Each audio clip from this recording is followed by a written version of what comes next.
യേശു പറഞ്ഞത് ലോകത്ത് മറ്റെവിടെയോ ഉള്ള ഒരാളെ സ്നേഹിക്കുക എന്നായിരുന്നെങ്കിൽ ആളുകൾ അവരെ സ്നേഹിച്ചേനെ. ഏറ്റവും ബുദ്ധിമുട്ടുള്ള കാര്യം ചെയ്യാനാണ് അദ്ദേഹം പറയുന്നത്. നിങ്ങളുടെ അയൽക്കാരനെ സ്നേഹിക്കുക. അയൽക്കാരനെ സ്നേഹിക്കുന്നത് എളുപ്പമല്ല, അതിന് പരിവർത്തനം ആവശ്യമാണ്. ശരിയല്ലേ? അയൽക്കാരനെ സ്നേഹിക്കണമെങ്കിൽ നിങ്ങളുടെ ഉള്ളിൽ ഒരു മാറ്റം ആവശ്യമാണ്. അയൽക്കാരൻ എന്നാൽ അടുത്ത വീട്ടിൽ താമസിക്കുന്നവർ എന്നല്ല. ഈ നിമിഷം നിങ്ങളുടെ അടുത്ത് ആരാണെങ്കിലും അവരെ സ്നേഹിക്കാൻ നിങ്ങൾ പഠിച്ചാൽ സ്നേഹം നിങ്ങളുടെ ഒരു ഗുണമായി മാറും, അല്ലേ?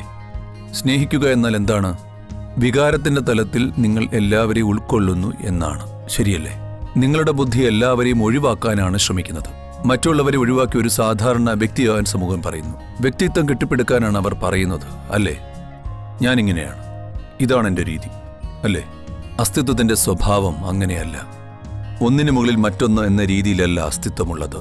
ഒന്നിനു മുകളിൽ മറ്റൊന്ന്, എല്ലാത്തിനെയും ഉൾക്കൊള്ളുന്നതാണ് അസ്തിത്വത്തിന്റെ സ്വഭാവം.